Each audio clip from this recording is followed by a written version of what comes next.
जय श्री कृष्ण मित्रों कलयुग में सूर्य देवता की श्रद्धा पूर्वक पूजा आराधना करने से जीवन में चमत्कारिक लाभ मिलते हैं और हर दुख संकट व समस्याओं का निदान होता है। तो मित्रों, आज आपको हम बताएंगे कि आपको सूर्य देवता की पूजा आराधना किस प्रकार से करना चाहिए और कौन से मंत्रों का आपको उच्चारण करना चाहिए जिससे कि आपकी मनोकामनाएं शीघ्र पूर्ण हो जाए। तो मित्रों, आप सभी का बहुत बहुत स्वागत है आपके अपने ही चैनल एस्ट्रो गुरुजी में। मित्रों, यदि आपने अभी तक हमारे चैनल को सब्सक्राइब यदि नहीं किया हो तो अभी सब्सक्राइब कर लें और बेल आइकन को अवश्य दबाएं, जिससे हमारे अगले आने वाले नए वीडियो की नोटिफिकेशन सबसे पहले आपके पास पहुंचे। आप नित्य नई नई ज्ञानवर्धक जानकारियां व नित्य का राशिफल हमारे चैनल से प्राप्त करते रहें। तो वैदिक काल में भगवान सूर्य देवता की उपासना का उल्लेख मिलता है। सूर्य देवता को वेदों में जगत की आत्मा और ईश्वर का नेत्र बताया है। सूर्य को जीवन, स्वास्थ्य एवं शक्ति के देवता के रूप में मान्यता प्राप्त है। सूर्य देवता की कृपा से ही पृथ्वी पर जीवन बरकरार रहता है। ऋषि मुनियों ने उदय होते हुए सूर्य को ज्ञान रूपी ईश्वर बताते हुए सूर्य की साधना आराधना को अत्यंत कल्याणकारी बताया है। प्रत्यक्ष देवता सूर्य की उपासना शीघ्र ही फल को देने वाली होती है, जिनकी साधना स्वयं प्रभु श्री राम जी ने की थी। तो विदित हो कि प्रभु श्री राम जी के पूर्वज भी सूर्यवंशी थे और भगवान श्री कृष्ण के पुत्र सांब भी सूर्य देवता की उपासना करके ही कुष्ठ रोग से मुक्ति प्राप्त की थी। तो सूर्य की साधना का महत्व इस प्रकार से है। भगवान भास्कर यानी सूर्य देव की साधना आराधना का अक्षय फल प्राप्त होता है। सच्चे मन से की गई साधना से प्रसन्न होकर के भगवान भास्कर अपने भक्तों को सुख, समृद्धि और अच्छी सेहत का आशीर्वाद प्रदान करते हैं। तो ज्योतिष शास्त्र के अनुसार सूर्य ग्रह नवग्रहों में प्रथम ग्रह और पिता के भाव कर्म का स्वामी माना गया है। जीवन से जुड़े तमाम दुखों और रोग आदि को दूर करने के साथ ही जिन्हें संतान नहीं होती है उन्हें सूर्य देवता की आराधना से लाभ होता है। पिता पुत्र के संबंधों में विशेष लाभ के लिए सूर्य की साधना पुत्रों को अवश्य करना चाहिए। तो 7 घोड़ों के रथों पर सवार होते हैं सूर्य देवता। हमारी सृष्टि के प्रत्यक्ष देवता भगवान सूर्य के रथ में 7 घोड़े होते हैं, जिन्हें शक्ति स्फूर्ति का प्रतीक माना जाता है। भगवान सूर्य का रथ यह प्रेरणा देता है कि हमें अच्छे कार्य करते हुए सदैव आगे बढ़ता रहना चाहिए, तभी जीवन में हमको सफलता मिलती है, यानी हमको परिश्रम करते रहना चाहिए। तो मंत्र से मूर्ति तक कुछ ऐसे प्रारंभ हुई सूर्य की साधना। वैदिक काल से भारत में सूर्य की पूजा का प्रचलन रहा है। पहले यह साधना मंत्रों के माध्यम से हुआ करती थी, लेकिन बाद में उनकी मूर्ति की पूजा आरंभ हो गई, जिसके बाद तमाम जगह पर उनके भव्य मंदिर बनवाए गए। प्राचीन काल में बने भगवान सूर्य के अनेक मंदिर आज भी भारत में हैं। सूर्य की साधना आराधना से जुड़े प्रमुख प्राचीन मंदिरों में कोणार्क, मार्तंड और मोढेरा आदि मंदिर हैं। तो सूर्य की साधना को समर्पित है रविवार का दिन है। रविवार का दिन भगवान सूर्य देवता को अत्यधिक प्रिय होता है। रविवार का दिन भगवान सूर्य को समर्पित होता है। इस दिन भगवान सूर्य देवता की साधना आराधना करने पर शीघ्र ही उनकी कृपा प्राप्त हो जाती है। रविवार के दिन भक्ति भाव से किए गए पूजन से प्रसन्न होकर के प्रत्यक्ष देवता सूर्य देवता अपने भक्तों को आरोग्य और दीर्घ जीवन का आशीर्वाद प्रदान कर देते हैं।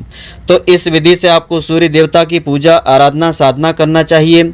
तो सनातन परंपरा में प्रत्यक्ष देवता सूर्य की साधना उपासना शीघ्र ही फलों को देने वाली मानी गई है। सूर्य देव की पूजा के लिए सूर्योदय से पूर्व उठकर के स्नान करना चाहिए। इसके पश्चात उगते हुए सूर्य देवता का दर्शन करते हुए उन्हें ओम घृणी सूर्याय नमः कहते हुए तांबे के पात्र से जल अर्पित करना चाहिए। सूर्य को दिए जाने वाले जल में लाल रोली, लाल पुष्प मिलाकर के, चंदन आदि मिलाकर के सूर्य देवता को अर्घ्य देने के पश्चात लाल आसन पर बैठ करके पूर्व दिशा में मुख करके बैठ करके सूर्य के मंत्र का कम से कम 108 बार श्रद्धापूर्वक आपको जाप करना चाहिए। तो उगते ही सूर्य ही नहीं, डूबते सूर्य को भी अर्घ्य देना चाहिए। सूर्य देव की न सिर्फ उदय होते हुए बल्कि अस्त होते हुए सूर्य की भी पूजा करना चाहिए। भगवान भास्कर की डूबते हुए साधना सूर्य षष्ठी के पर्व पर वैसे की जाती है, जिसे हम छठ पूजा के रूप में मानते हैं। इस दिन सूर्य देवता को अर्घ्य देने से इस जन्म के साथ साथ किसी भी अन्य जन्म के किए गए सभी पाप नष्ट हो जाते हैं। अस्त हो रहे सूर्य को पूजन करने के पीछे ध्येय यह भी होता है कि हे सूर्य देवता, आज शाम हम आपको आमंत्रित करते हैं कि कल प्रातःकाल का पूजन आप स्वीकार करें और हमारी सारी मनोकामनाओं को आप पूर्ण कर दें। तो क्यों की जाती है सूर्य देवता की तीनों प्रहर की साधना और पूजा?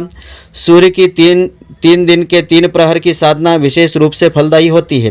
प्रातःकाल के समय सूर्य की साधना से आरोग्य की प्राप्ति होती है। दोपहर के समय की साधना से साधक को मान सम्मान और यश की प्राप्ति होती है। संध्या के समय की विशेष रूप से की जाने वाली सूर्य की साधना सौभाग्य को जगाती है और संपन्नता को लाती है। तो सूर्य भगवान के इस मंत्र से आप अपनी मनोकामनाएं पूर्ण कर सकते हैं। सूर्य की साधना में मंत्रों का जाप करने पर मनोकामनाएं शीघ्र पूर्ण होती है। सूर्य समृद्धि और अच्छी सेहत का आशीर्वाद देते हैं। तमाम तरह की बीमारी और जीवन से जुड़े अपयश दूर कर देते हैं। सूर्य देवता के आशीर्वाद से आपके भीतर एक नई ऊर्जा का संचरण भी होता है। जीवन में सुख, समृद्धि और सफलता दिलाने वाले सूर्य देवता के मंत्र इस प्रकार से हैं। सूर्य के खास मंत्र इस प्रकार से हैं। ओम एहि सूर्य सहस्त्रांशो तेजो राशि जगतपते अनुकंपय माम भक्त्या ग्रहणार्घ्य दिवाकरम। ओम घृणी सूर्याय नमः। एहि सूर्य सहस्त्रांशो तेजो राशि जगतपतये अनुकंपय माम भक्त्या ग्रहणार्घ्य दिवाकरम। ओम ह्रीं घृणी सूर्याय नमः।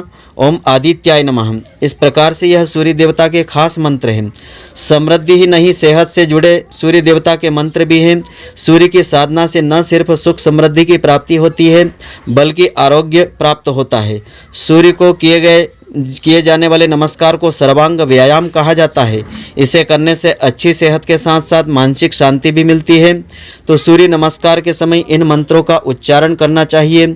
ओम सूर्याय नमः, ओम भास्कराय नमः, ओम रवये नमः, ओम मित्राय नमः, ओम भानवे नमः, ओम खगाय नमः, ओम पुष्णे नमः, ओम मारीचाय नमः, ओम आदित्याय नमः, ओम सावित्रे नमः, ओम आर्काय नमः, ओम हिरण्यगर्भाय नमः।